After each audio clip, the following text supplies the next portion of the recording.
Ladies and gentlemen, good day and welcome to the Q3 9 months FY25 earnings conference call of Waaree Energies Limited. As a reminder, all participant lines will be in the listen-only mode, and there will be an opportunity for you to ask questions after the presentation concludes. Should you need assistance during the conference, please signal an operator by pressing star, then 0 on your touch-tone phone. Please note that this conference is being recorded. I now hand the conference over to Ms. Pooja Swami from Orient Capital. Thank you, and over to you, ma'am. Thank you, Elvis. Good afternoon, everyone, and welcome to the Q3 and 9 months FY25 earnings call of Waaree Energies Limited. From the management, today we have with us Mr. Amit Paithankar, Full-Time Director and CEO, Ms. Sonal Srivastava, Chief Financial Officer, Mr. Abhishek Parikh, Group Head Finance, and Mr. Rohit Waaree, General Manager, Investor Relations. Before we proceed with this call, I would like to give a small disclaimer that this conference call may contain a certain forward-looking statements which are based on beliefs, opinions, and expectations of the company as of date. A detailed disclaimer has also been given on the company's investor presentation, which has been uploaded on the stock exchange. I hope everyone had a chance to go through the results. Now, I would like to hand over the call to Mr. Amit Paithankar for his opening remarks. Over to you, sir. Thank you very much, Pooja. Good afternoon, everybody, and a very warm welcome to Waaree Energies Limited Q3 and 9-month FY25 earnings call. We really appreciate your continued interest in our company. Like the last conference call, if you have our Q3 presentation handy for your reference, it will be helpful to follow along with today's update. Let's start with the first page of the presentation. On the left, you can see our United States factory, where we have recently started commercial operations. The truck that you see leaving the factory marks the beginning of our journey in the US market by producing in the US and then selling to the US. At the center, we have a picture of our Chikli factory located close to Mumbai in Gujarat. This facility is a key part of our manufacturing base as also expansion in India. On the right-hand side, we have an image of our brand new cell factory where we have already started pilot production. We are currently commissioning the factory line by line with significant ramp up expected in the coming months. In my commentary, I will touch upon 6 broad themes, and they are: first, our Q3 results, then macro and microeconomic environment in which our business operates and thrives. Third, our strong and growing order book. Fourth, to supplement the order book, the expansion plans that we have. Fifth, Waaree's evolution from being a leading solar company to a leader in broader energy sector. And finally, the DNA of Waaree Energies, which is going to continue to deliver the kind of results we are going to talk about today. So let's start talking about our results. Our team at Waaree has just done an absolutely phenomenal job. We have recorded a revenue of 3,545 crores with a growth of 115% year-on-year. EBITDA stood at 810 crores with a substantial growth of 257% year-on-year. Our PAT stood at 507 crores, which grew at 260% year-on-year. This result that everybody in Waaree is proud of, and I would like to personally thank each and every one in the Waaree family for their dedication and resolve. We aspire to deliver these results quarter after quarter and year after year. Let's move on to the macro and microeconomic environment that we are living in. The growth that we see is catalyzed by a favorable macro condition in the global as well as Indian solar market. Worldwide solar capacity is expected to nearly triple, and in 2030 it is expected to be 5.8 terawatts from 2.1 that we are at today. India is on the track to become a dominant force in solar energy with a larger growth rate, where in 2024 we are at 98 gigawatts overall solar capacity, and in 2030 we are going to be at 280 gigawatts. The cost of solar power and batteries has been consistently going down. A combination of the two can supply reliable 24/7 power at the cheapest cost. And that's the reason why this, ladies and gentlemen, is a multi-decadal growth story. And we are just at the beginning of this. We see this going beyond 2030s, into 40s, and well into the 50s. Governments worldwide have clearly seen this trend and hence are supporting this transition through favorable policies. In India, MNRE has provided clear direction by applying approved list of models and manufacturers, in short ALMM, to solar modules, which will be extended to solar cells by June 2026. Anti-dumping duty applied to various parts of the value chain will also help in Atmanirbhar Bharat. In the United States, the Inflation Reduction Act has been talked about a lot in the recent past. The main questions that are being asked are, will the IRA stay? In what shape or form will it stay? How will it affect Waaree? All of these are valid questions, and the answer to these questions is that when we establish a business, we ensure that it fundamentally is self-sustaining. Our objective is to create operations that can thrive independently without being dependent on external factors. Our US operations are structured to be profitable on their own merit. That being said, if IRA or similar program continue in some form, it would undoubtedly provide significant additional benefit to the business. It is also important to consider that in our sales profile, exports in the last 9 months, the first 9 months of the fiscal, are in the range of 20%. And we will discuss about this in detail when we talk about the order book. Our US factory is in fact a crown jewel to manufacture solar panels for United States in the United States. We have all heard the clarion call made by Honorable President Trump of the United States in Davos, encouraging everybody to manufacture in United States, and that's exactly what we are doing. Let's move to our order book. Given the favorable macroeconomic environment, it is essential that we capitalize on opportunities it presents, and our sales team has done a phenomenal job in ensuring that we have a very strong order book. As of yesterday, our order book stands at 26.5 gigawatts, and in rupee terms, this is around 50,000 crores. This also includes order from our subsidiary, WRTL, which is separately listed entity under Waaree Energies Limited. This order book is well diversified between India and international markets. This is 54% overseas and 46% from India. Our revenue mix for the last quarter was 79% from India and 21% from international markets, which reflects differences in the project timelines between regions. In India, the velocity of order is high. For retail customers, it is in the range of 1 to 2 months. And for large utility customers, it is 9 to 12 months. For international orders, particularly in the US, we have longer timelines, in the range of 1 to 2 years. And that's the reason why our sales mix does not reflect the kind of order mix we have. In fact, we can use the order book as a lever to maximize the utilization of our factories and maximizing profitability.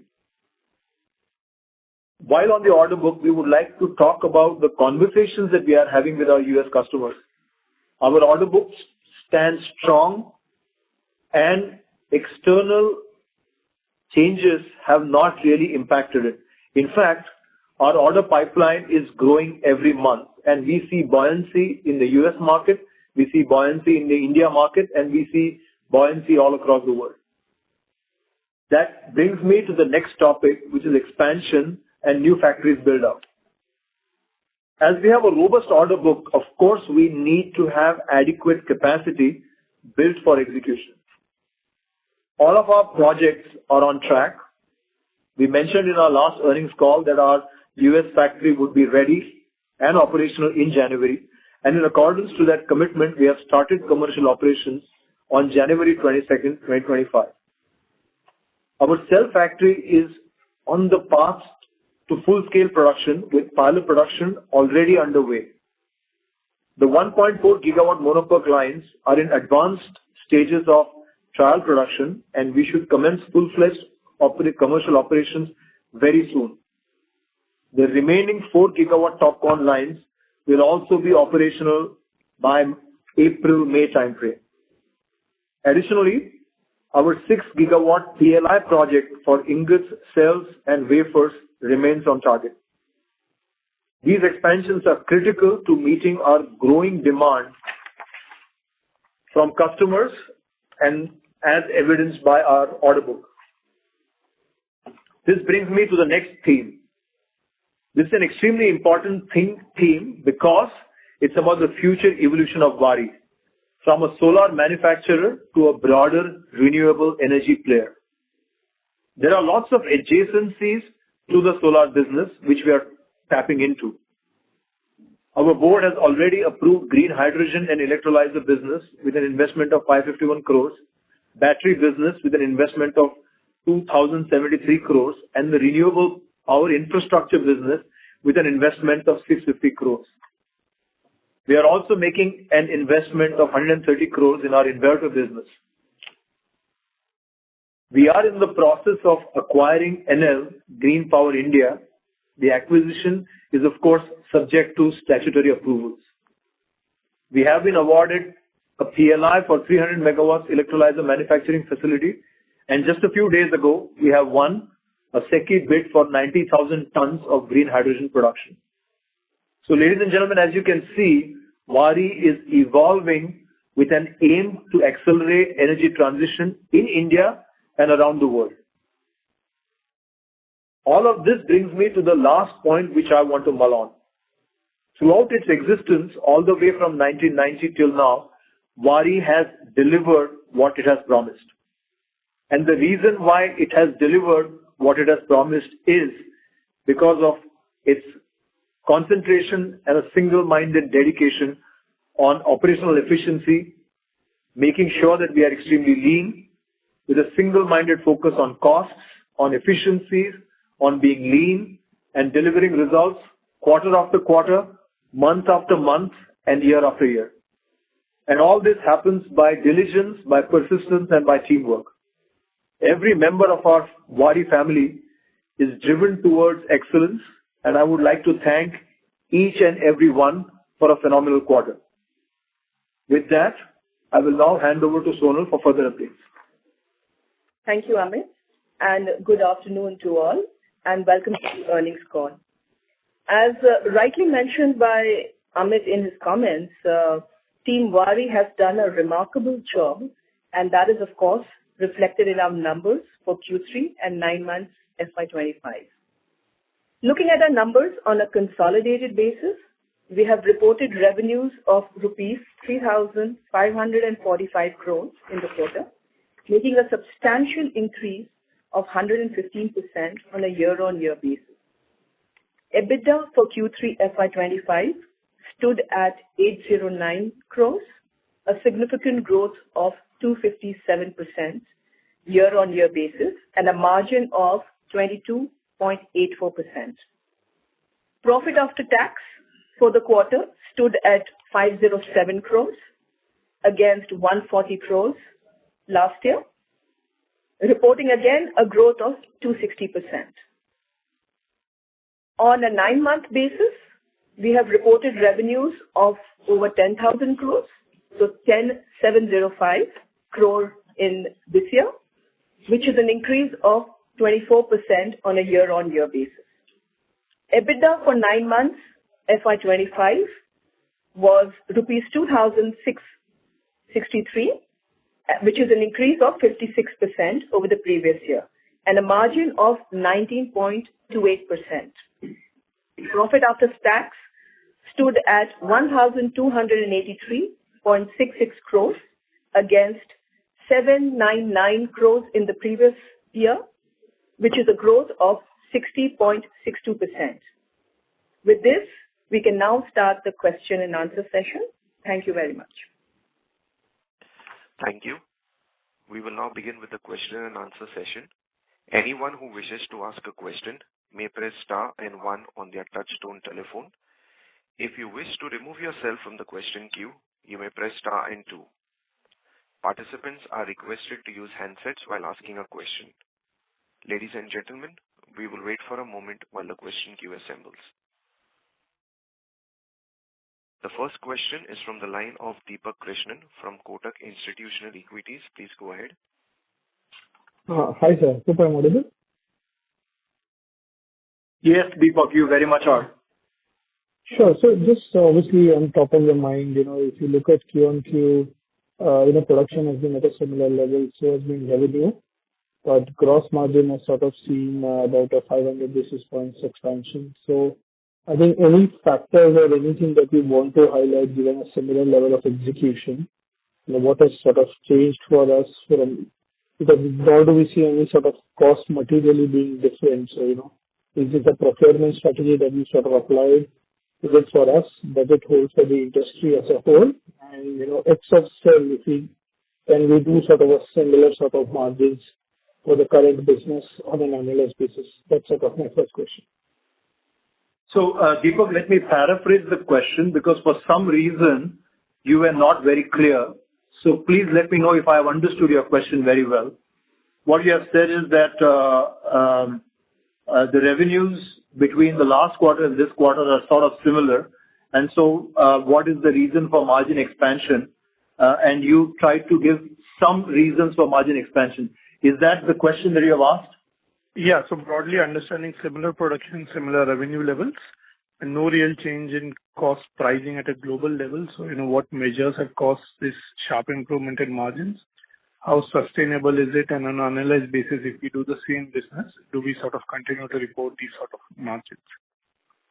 So, Deepak, thank you very much for the question, and a great question. I would love to put forth a few key aspects of the business, and I will then hand it over to Sonal for numbers. Firstly, like I said, we have a fairly large order book, and that gives us a good lever to choose orders depending on the customer requirements, as also what our factories can produce, and therefore maximize profits. So that's a lever which we use fairly well to our advantage and mix the orders fairly well to ensure that we have a consistent profitability. The input costs for most of our materials have actually come down quite substantially in this last quarter, and that has also given a fillip overall to the profitability. We are constantly looking at keeping ourselves lean. We are constantly making sure that our losses are at the minimum, and that is also an extremely high contributor to the overall profitability. So just running a lean execution machine is an extremely important part of the whole equation. Sonal, you would like to comment on that? Yes, no, thank you for your question. Just a couple of points I will add here for the margin, especially on a quarter-on-quarter basis. In this quarter, what we've also benefited is, we are looking at some profitable orders, and we continue to, in our basket, take orders which are going to be profitable for us. That's point number one. Point number two, also in the domestic side, we are increasing our focus on the retail side, and that basket is also growing. And the last, as part of our cost optimization, we continuously look at the new supply chains from various sources. The idea is to diversify here and seek out wherever the cost is better. And last point which I would like to add is also on the productivity side. We are, working on efficiencies on our lines and our cost of production. So these are the focus areas. I think we've said it before as well. This continues to be our focus area, and we'll, of course, be managing this very actively even in the coming months and quarters. Sure. Thanks for the reply. Just wanted to also check both the order book as well as the revenue. I think revenue already indicated in your opening comments. But the real strategic shift in order book towards domestic, is it more like a strategic intent, or is it what was available in the market at this particular point of time? So, Deepak, it's an excellent question, and I would love to deconstruct our internal business dynamics. Our order book, of course, is, as we talked about, 55% roughly overseas and 45% India. But our sales profile is different, right? Our sales profile is about 21% overseas and 71% or 79% India. And the reason for that is differing velocities of order of the constituents of the order book. So for India, retail is really almost book to ship. You book it and you ship it within a month or within 2 months.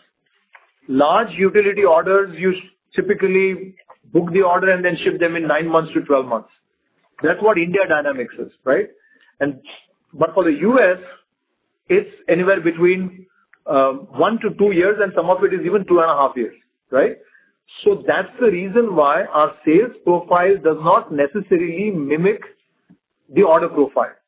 And we can use that as a lever to ensure that our lines are all loaded. At the same time, the profitability is maximized. And, because we have a US factory, we also can use that lever to decide what orders should be manufactured in the US for the US consumption. So all of these multiple levers actually are into play when we decide how do we plan our manufacturing schedules. And so it's an artifact really. So from the perspective of markets, let me assure you one thing. Markets are buoyant whether they are in India or they are in the US or elsewhere in the world. Markets are extremely buoyant as far as solar power is concerned. Sure. Maybe just a final question. Wanted to understand the debt we would get on books because of the Enel acquisition. And when we look at Enel's numbers today, I think, profitability is slightly lower. So, what kind of profitability would this have compared to, say, similar sort of generators? And, what percentage is sort of owned by the other partner? I assume it's Norfund or someone equivalent to that. So maybe any data points regarding Enel that you can share? Sure. Yeah. So, broadly, directionally, we'll be using about 30% of our internal accruals to fund some of the newer businesses. But, we will potentially be taking decision on the fundings portfolio a little later. And we have a bit of an NDA restriction, honestly speaking, because of which we may not be in a position to talk about this in the details. Sure. And any the point I want. Yeah. Sorry. Go ahead. Point I want to add, that as you know, the transaction is yet to close. So we have just signed the first agreement. So obviously we'll come back with full details once the transaction is closed. Sure. And just maybe related to this, thought process of... yeah. I would request, Sorry. No worries. Yeah. I would request you to rejoin the queue if you have any further questions so that other participants could be attended to. Thank you. A reminder to participants, please restrict yourself to 2 questions. If you have any further questions, you may rejoin the queue.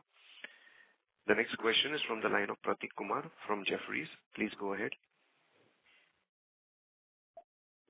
Yeah, good afternoon, sir. Congrats for great results. My first question is on US markets. Just you talked about it in opening remarks. Just to elaborate what are US clients saying currently in terms of... Sorry to interrupt, Pratik. You're not quite audible. Can you please come to and a clear network area, please. Hello, am I audible? Much better. Please go ahead. Yeah. So, thanks for the opportunity. My question is on US market. So I just want to understand, like, what are your US clients saying in current macro environment and political change in terms of the kind of installations which the country may have in terms of going forward, as well as like the outlook on incentives which the local players are supposed to get going forward? Great question, Prateek. Thank you very much for that. Our US clients are actually quite unfazed by the changes that have happened in the recent past. In fact, all of them, we have actually spoken to most of them, and our order books clearly stands strong. No real changes to that. In fact, we are actually seeing a wider and a bigger pipeline.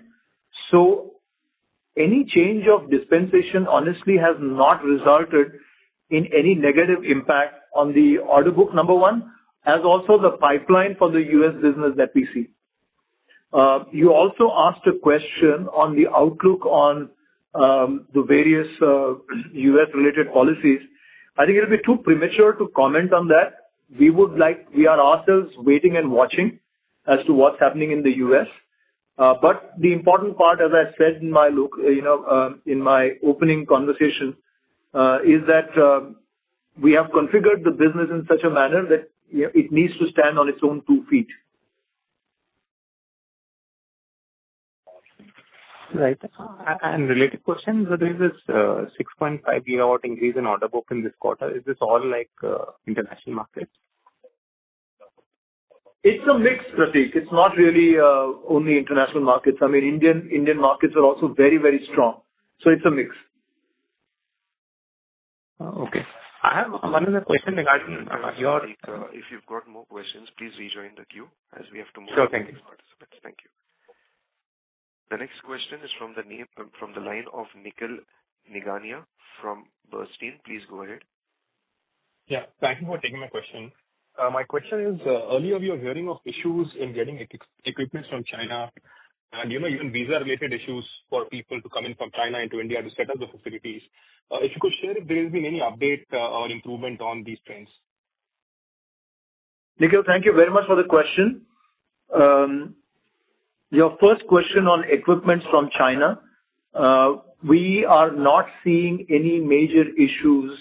We are in fact getting fairly regular deliveries of equipment from China. Whilst visa was a fairly large issue, I would say maybe a quarter ago, at this point in time, those issues are significantly alleviated. I'm not saying they are completely gone, but we are working very, very closely with the government, and government is also supporting us from a visa perspective. So that visa situation is improving every day as we speak. Understood. Appreciate the answer. The second question I had is you have a very big order book. Good to see that. But if you could give some color on the order book, is it indexed to some aspect, and how binding is it on the customer if prices move a lot from where they are today? And relatedly, if you could just give us some color on the ongoing module prices in India that you're seeing, and ongoing domestic modules with domestic cell prices that you're seeing in India. Again, great set of questions. So from the perspective of the order book, the way, we consider an order as an order when it's firm. And to some extent, we have got advances from the given customer. And so it's actually quite firm and strong. And therefore, we have very high confidence on these numbers. So that was the question on the order book.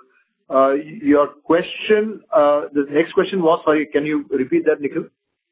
Domestic prices that you're seeing for domestic modules and also domestic modules made with domestic cells, because we hear cell market is really tight. So if you could just give that color. Again, great question on cells. So you have hit the nail on the head there. In fact, the way I would like to put it is cells is the currency in this business. I think that's what, especially on the domestic content requirement cells. And that's the reason why it was extremely important for us to backward integrate into cells.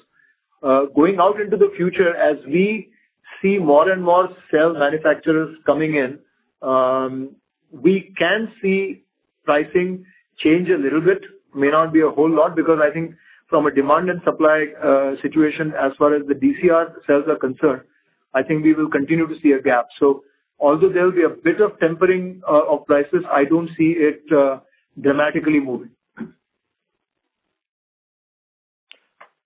Thank you. Those were my questions. Thank you. The next question is from the line of Mohit Kumar from ICICI Securities. Please go ahead. Yeah.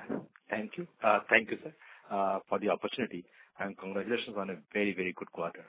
My first question is, sir, what kind of advances you receive for international orders? Is it 5% of the value or 10% of the value? So, Mohit, thank you very much for the question, and thank you very much for congratulating us.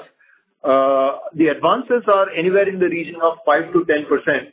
It really depends on customer to customer. Understood. And do you need any certification from the US for supplying your modules, which will have your sale? There are very stringent quality certifications to get into the United States market.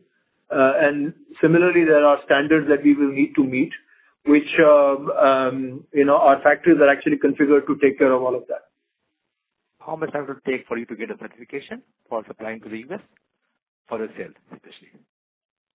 So it really depends on the customer. From a market perspective, like I told you, we have already abided by all the standards that are required. And so as we start manufacturing, we would have already have the necessary quality certifications required to enter into the US market. Understood. Thank you and all the best. Thank you. Thank you. The next question is from the line of Kuntal Shah from Oakland Capital. Please go ahead. Hi. Thanks for this opportunity for the call. So my question is just, again, related to the margins, that you have an order book with a weighted duration of margins. If the entire order book was to be executed today with current raw material prices and tapering DCR content for pricing, what would the margins look like? And second question was on the... Sorry, please go ahead. Second question was ENL. Though I understand it's a work in progress, wanted to understand the rationale, because the history of past capital good guys going into forward integration into IPP is kind of a business has not that been great from capital allocation standpoint.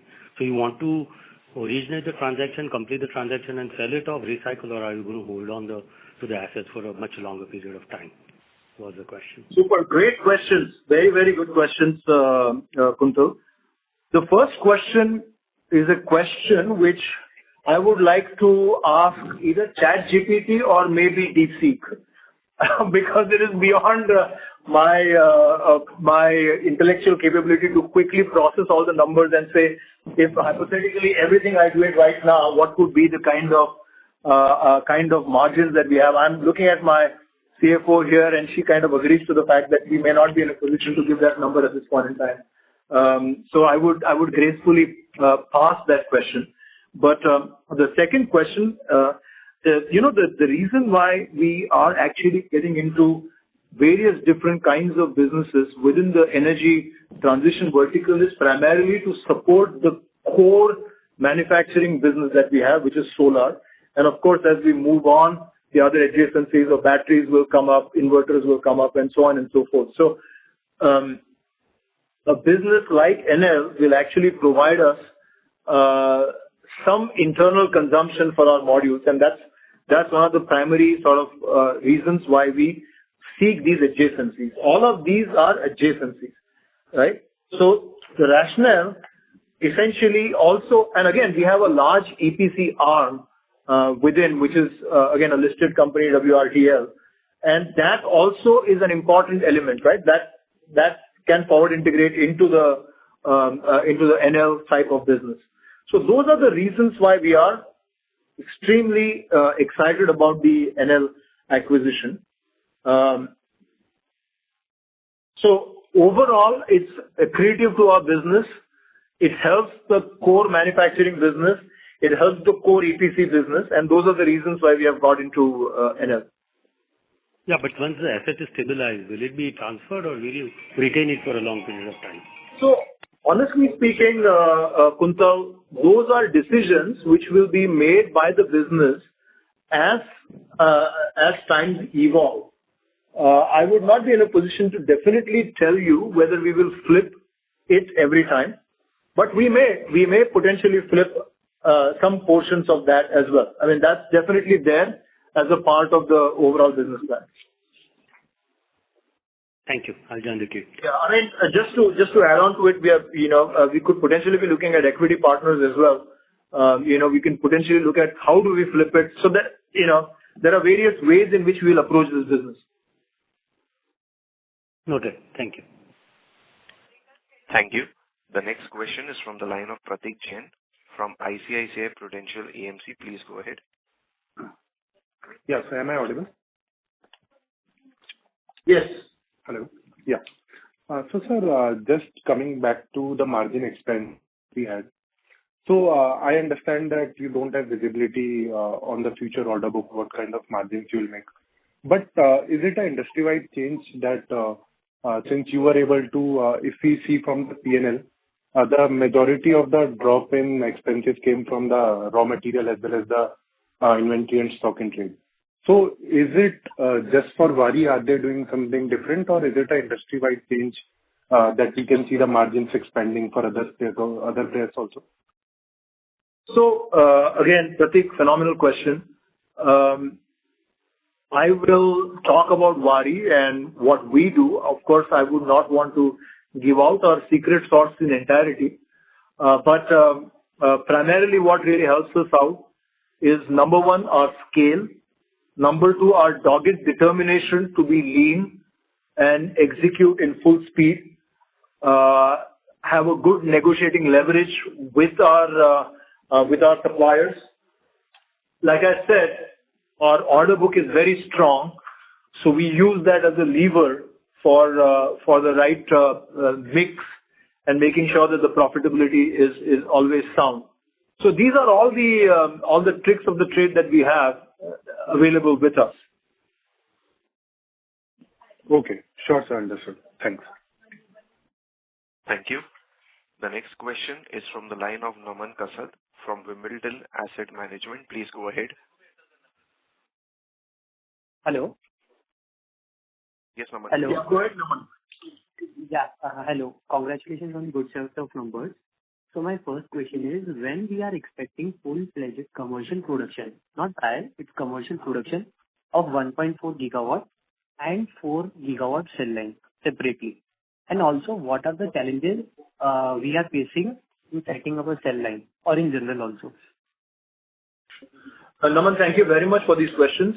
As far as 1.4 gigawatt cell line is concerned, it's a matter of days. I would say anywhere between the next 10 to 15 days, or even earlier than that, we will have our COD declared. As far as 4 gigawatts of TOPCon line is concerned, we will, like I said in my opening commentary, anywhere between April and March, we should be in a position to start commercial operations. Okay. And sir, another part of the question was, what are the challenges a company has in setting up a cell line? Well, actually, there are. I can't generalize it. Every company will have its own nuances and issues. One of the big things in a cell line is if you visit a factory, and at some point in time we would love to invite all of you to our factory. Inside the clean room, it looks all beautiful. It's all air conditioned. It's really clean. The ppm levels have to be maintained. But to keep that way, and also to insert all the gases which is going to be used for doping, almost 2 times that real estate space outside is used for utilities. And these utilities are quite difficult, and the gases that are used are actually fairly poisonous at times. And so therefore, those are very critical elements of setting up a cell plant. So safety becomes extremely important. while operating as well as while building the plant. So many critical issues need to be dealt with on the utilities side. Okay. And sir, my second question is, what is the progress regarding the Odisha facility, and especially cell part of the Odisha facility? When we are expecting like full-fledged starting?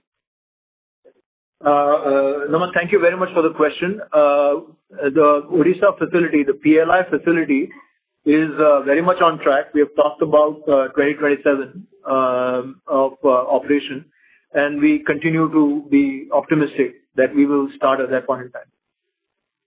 Okay. Thank you. Thanks a lot, sir. Thanks, Naman. The next question is from the line of Akash Mehta from Canara HSBC Life. Please go ahead. Hi, sir. So my first question would be on the gross margins in the US. So, I mean, can you help us understand the gross margins with and without probably the IRA benefits if it were to get implemented, like how it will impact the gross margins for you all? And does it impact the existing order book or no? So, a great question. The realization, as you know, from US market tends to be much better than other markets. And so that determines the gross margins. In terms of exact margins, it really varies from customer to customer and where do we decide to manufacture. You know, we now have in our playbook manufacturing in India, manufacturing in the US. So really giving you a number to that might be difficult. So you want to add something to that? No, I think you spoke about the order book. So we have our order book, which is quite steady in US, and we have just started our manufacturing. We are pretty much looking at a very stable sourcing also for US. So we don't see a major issue as of now in terms of the profitability, but we will see how it evolves and we'll report it in the coming weeks. Okay. And in terms of the cells that are getting, the cell capacity that is getting commissioned, so any part of the existing order book includes cell that will be manufactured from Waaree? That option is always there. So, as you know, our domestic cell manufacturing will really find two channels. One is, of course, the DCR market, and the second will be the US sourcing as well. And we will see what proportion it takes, but yes, it will take in the domestic cell manufacturing as well. Okay, so as of now, nothing is there in the order book, right? It's in just in commissioning phase, so no existing order book doesn't have. So it's like this, right? Our order book is for modules. Our cell procurement strategy is independent of that. If we don't commit that we are going to use this cell, that cell. In some cases we do. It's not always, but it can be largely independent of that. So the way in which we are going to use the cells, our own manufactured cells, the priority is twofold. One is for the US market, and the other one is for the local DCR market. So the local DCR market is also an extremely important component for India. And so these are the two priorities on which we are going to work on. And on the back of that, again, our profitability is an important driver on the back of which we'll decide where to use our own internal cells. Okay, thank you. Thanks, Akash. Thank you. The next question is from the line of Karthik Kohli from CLSA. Please go ahead. Oh, hello, sir. Thanks for taking my question. First of all, I wanted to understand what is the landed cost of a cell in India, and what is the average realization of a module that you sell in India and what you will be able to sell in the US on a per unit basis? So basically, the cell prices really depends on two things. One is if you're sourcing for the US market, non-China polysilicon, or the local market which doesn't require China polysilicon. restrictions. There are no restrictions around that. So currently the cell price is anywhere between 4 cents. That's the average which is currently running. That's for the India market, and of course for the US market it is higher. As far as the module prices which are concerned, currently in India the average prices are anywhere between 17 to 17.5 cents, and US of course is higher. There are orders which are at 30 cents. There are orders at 27, depending upon the scope that you cover. So that's the kind of a range we have. And this you mentioned, like the 4 cents is the landed cost, right? Yes. Including all the duties and everything. Okay. And secondly, I wanted to understand how your... Sorry, this is the plus duty. Okay, plus duties. Understood. Yeah, go ahead, please. The second question is on how I wanted to understand how your contracts or how your orders, which have a long duration, like sir mentioned, that there could be big utility companies and overseas orders could be 1 to 2 years. So how are they priced? Well, like essentially, if the price fluctuates a lot, like if something was like 2 years ago, the prices have crashed a lot. So how does is there a adjustment factor in place for those contracts? Is something like that? Yes, absolutely. The contracts are configured in a manner in which there are certain components which are actually rife to a lot of changes. They are typically taken as pass-through, or there is a certain formula which is kind of used. On a long-term basis, we have if there is a fixed contract, then there are back-to-back arrangements that are made. If at all we get into that. So like ma'am said, there could be orders at 30 cents also, or even 24 cents also. Like there's a big variation in that. So that's what I wanted to understand. How does that play out? And that exactly plays out because of the variation, the type of contract. All of that has a bearing on the overall cost. I mean, our cost and of course therefore the price that we give to the customers. So therefore, you will see that variation. The end game for us obviously is profitability. So Waaree is razor sharp focused on profitability to ensure that our numbers are met and investors such as yourself get the returns that you desire out of us. So your contracts ensure a margin for Sorry to Waaree. interrupt. Could you please rejoin the queue for more questions? Sure. Yeah. Thank you. The next question is from the line of Ketan Jain from Avendus Spark. Please go ahead. Thank you. Good afternoon, sir. Am I audible? Yes, please. Yes. Go ahead. Yes. Sir, I understand that there are 4 different markets in India. One is the non-DCR, one is the DCR, and one is an US export market. And there is another one which is a captive market and a CNI market. So if you could help us understand how big are these different market segments and what is our market share in amongst all these different markets. I understand we are majorly in export US. But if you could just brief us about how different markets are, the different sizes. Yes, so you're absolutely right. India market, broadly are divided into 2 parts. Retail, which comprises of PM Surya Ghar Yojana, a very, very big component of that. It's a DCR market, right? PM Kusum Yojana, which is more in the agricultural sector, that is also pretty much a DCR market. So those 2 tend to be DCR. Then we move into CNI segment, and then through CNI segment, then to a larger segment of large utilities and so on and so forth. That's a mixed bag. Some of them could be DCR. Some of that may not be DCR. Even some of the SECI tenders could be DCR. Of late, the DCR clauses are kind of not as much pronounced. So again, on the larger size of the orders, it's a little bit of a mixed bag, and it may or may not be DCR. Like I said, US tends to be a fairly large component of our overall order basket, but that need not necessarily be the case as far as our sales profile is concerned. Understood. So if you could help me with the gigawatt size, like how big is the DCR market in India annually? Every year there's 20 gigawatt demand. Yeah. So just to give you an example, right? The retail market is actually growing at a very, very rapid rate. If we just look at the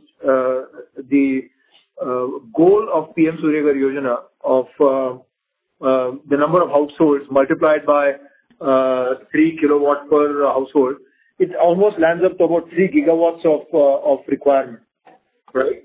And that should be fulfilled in the next 1.5 years. So we are talking about a very, very large market. India at this point in time, I think we were straddling around 18, 19, 20 gigawatts a year. Every year till 2030, we are actually going to see an exponential rise. And in the out years, I'll not be surprised if we are in the region of around 40 gigawatts to 50 gigawatts overall. And each of the segments growing within there. Understood. For USA, for example, India exported around 6 gigawatt last year. What's the trajectory of this market in terms of size? So US market on an overall basis is, I would say, somewhere around 35 gigawatts right now, and we'll climb to about 100 gigawatts to 120 gigawatts by 2030. Okay. Okay. Thank you.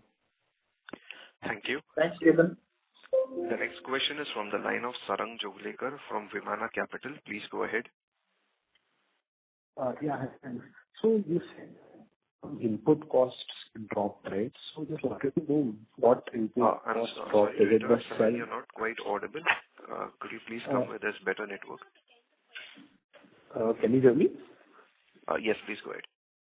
Yeah, I was asking, you had mentioned that the margin expansion was partially due to drop in some input costs. So if you could expand on that, what prices actually fell? Is it the cell or is it the other raw material? So basically, for our input, we have two main raw materials, so to say. One is, of course, the cell cost, and then the other is, basket of materials where we call, balance of system. So the main components there is the aluminium, the glass, and some adhesives like EPA and EVA. So this is and others, of course, there are other things as well. This is BOS, and then you have the cell cost. So we have seen a downward trend in the cell cost in some pockets, and you have to sort of source that, tie up the quantities, so on and so forth. And it's been a trend since early beginning of this year. Now it's stabilizing, and you can get this information on info link actually. It's quite widely available. And the other materials also, partially we have seen some costs come down, but then again pick up on the, slightly turning around. So it's all about, how do you sort of actively manage your sources and how, which ones you want to tie into for a little long-term contracts, which one you want to keep flexible for the short-term rolling contracts. And we constantly do that, when we're taking orders or when we're even reviewing it, when we're executing orders. So this exercise really continues, like I said. Got it. Thanks. That's it. Thank you. The next question is from the line of Shyam Maheshwari from Aditya Birla Mutual Funds. Please go ahead. Yeah, thank you for the opportunity and congratulations to the entire Waaree team on a great set of numbers. Sir, firstly on the gross margins, wanted to understand a little bit more in detail if it was just the cost or the sourcing of the cells at a lower cost that played a part, or has pricing also moved favorably in the last 6 months post the implementation of ALMM? So has the pricing also contributed to this great number, sir? So overall, pricing does, we are doing a little segment management, like I said, at the beginning. We're also looking at to penetrate the retail market, grow that share. So that's also helping us in terms of our mix in the domestic market. So yes, it does play a role with the pricing. Plus, we're also, like I said, optimizing on some good orders, like you say, chase the profitable orders and give up some orders which are, let's say, not so profitable. So that also goes on constantly. Interesting. So the 17.5 cents that you're mentioning in the utility market, what was that maybe pre-ALMM, if you could just give a comparative figure? So that was about 15 roughly, you would say. Oh, interesting. Okay. And secondly, wanted to understand from strategy point of view, we're making quite a few ancillary, acquisitions and business opportunities. Particularly on the inverter side, wanted to understand what was the thought process for going into this business, and what is the existing competitive landscape here? Like, it is largely dominated by Chinese players currently on the inverter side, and probably we are among the first Indian guys entering there. And the kind of size of market here going ahead. Great. A great question, Shyam. So wherever there is a solar panel, there has to be an inverter, and that's one of the key rationale. There are, of course, a basket of players right now available in the marketplace, but there is a demand and supply gap in the inverter segment, and which Waaree could fill, number one. Number two, there are some requirements from a data protection perspective that if we have a local manufacturing, it really helps us. And so we also find overall political or rather policy environment favorable towards having local manufacturing of inverters as well, as a part of overall Atmanirbhar Bharat, and making sure that the data that comes out of inverter actually stays within India. And so that also is a reason why we looked at the inverter market favorably. Interesting, sir. And currently, are there any other Indian Shyam, players? could you please rejoin the queue for more questions? Sure. Thank you. Sure. A request to all participants, please restrict yourselves to one question so that we can address more participants. Thank you. The next question is from the line of Ashish Upangalavar from InvestQ PMS. Please go ahead. Yeah, thank you so much for this. So, sir, wanted to understand a bit in detail since our order book is almost half overseas, and is the US market largely dependent on IRS for viability of the solar capacities that are getting installed there? And if not, then what happens to the overall supplies that we do from here? If that were to be diverted maybe in India or other countries, does our profitability suffer? So overall, from Waaree's perspective or from the sector's perspective, can you just help us understand all these things? Whether there can be a possibility with the kind of capacities being put in India? There are also kind of the reports that basically there can be a oversupply kind of situation maybe 3 years hence. So with all these concerns, it will help us as investors to understand your perspective on this. Sure. Ashish, very, very interesting question and very important question. As we look out into the future and look at various incentives like IRA, being there or not being there, how will it impact the business? On a long-term basis, if we look at, there are two possible cases, right? IRA continues in some way, shape or form, and therefore, it potentially is business as usual if there is anything like that in this business, and things continue. But if IRA is taken out, what would happen, right? Obviously, there are a certain margin expectations that the business will have overall. And we will continue to endeavor to get those margins by pressing all the potential levers. And that will include further, indigenization in India, getting the costs down, making sure that those are the ones which we are supplying there. Number one. Number two, prices will also be looked at. As an industry, I'm sure we will have a bit of a rationalization to take into account any major policy change gets absorbed, and there is some sort of a price change that happens in the industry. So all of these things will play out into the future, and the margins will be held on to. From the perspective, you also somewhere asked about the competition and therefore what would happen. One of the important factors to understand here is we are at the beginning of the whole solar story, whether it's in the US, whether it's in India, whether it's in Middle East, Africa, Australia, wherever. It's just the beginning. And so we are actually going to see the size of the market itself grow quite substantially. And it can take several quality players. Out into the future, we might see some consolidation, and that's quite inevitable. But quality players will be there out into the future, and each one will have enough business just because of the size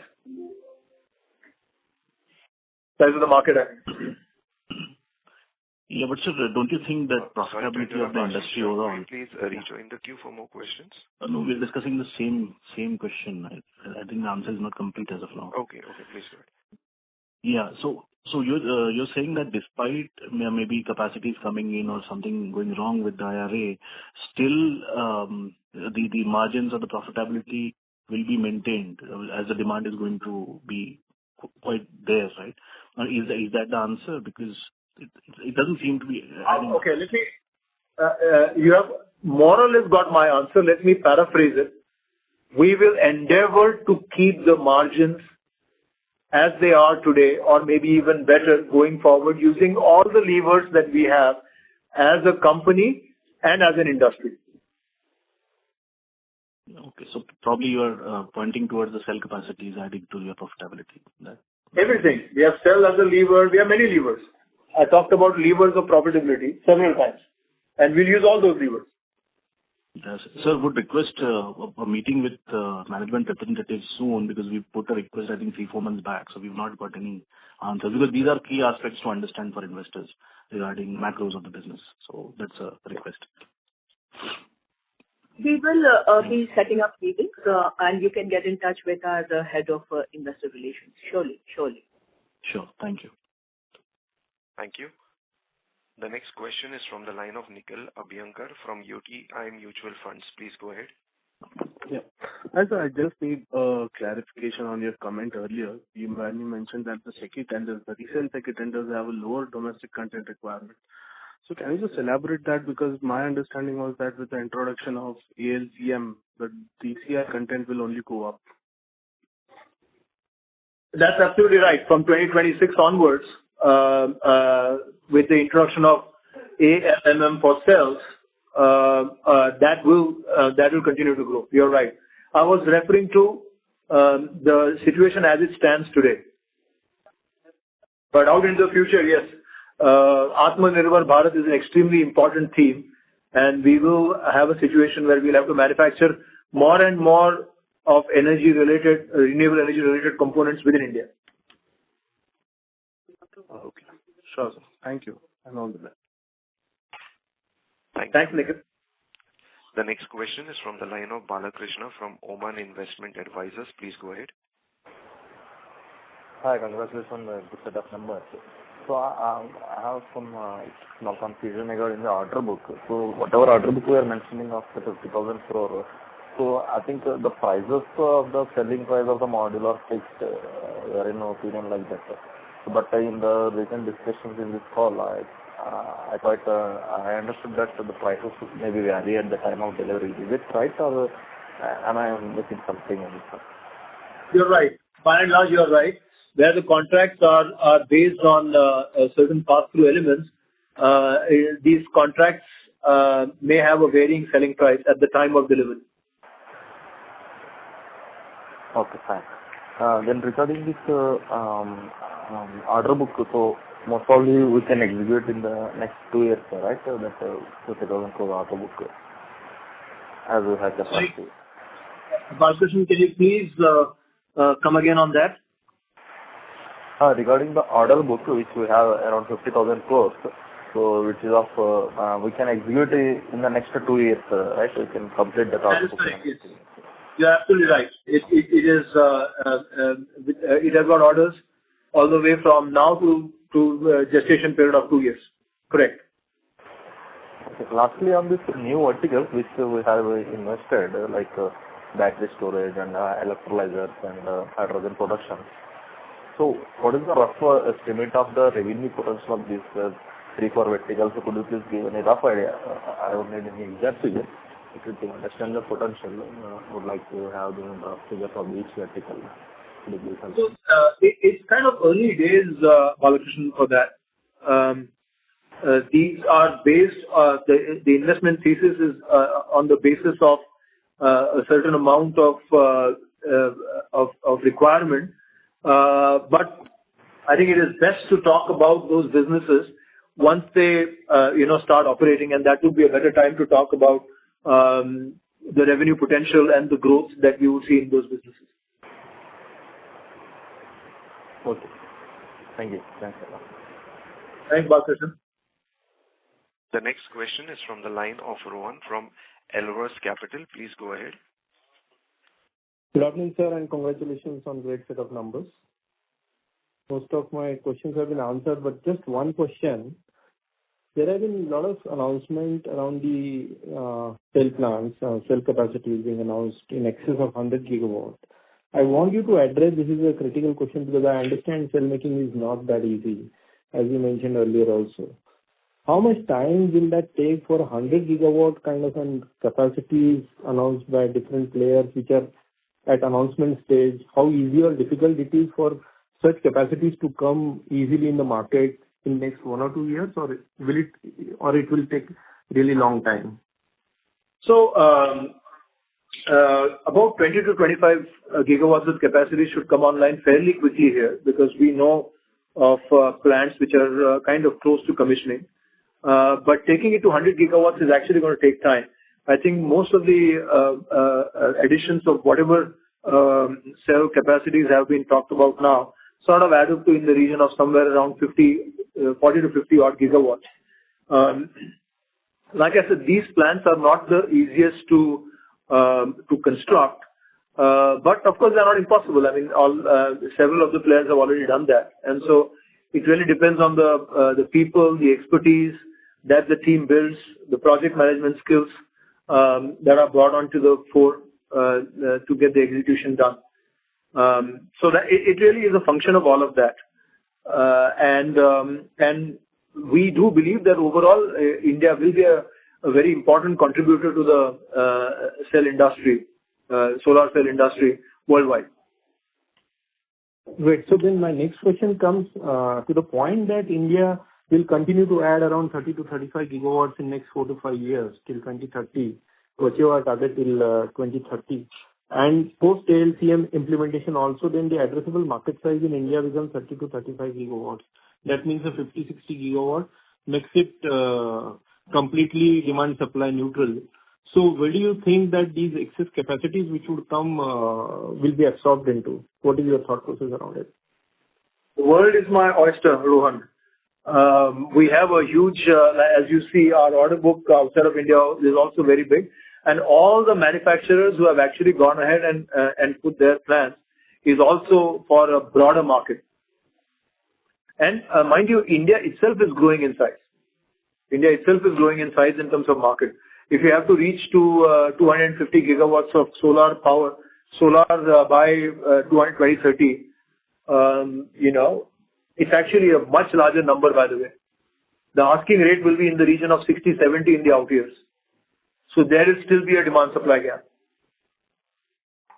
Okay, so someone who puts in, let's say, 10 gigawatts of cell capacity, how much can he manufacture? Okay, I'll follow. Yeah, thank you. The next question is from the line of Rahul.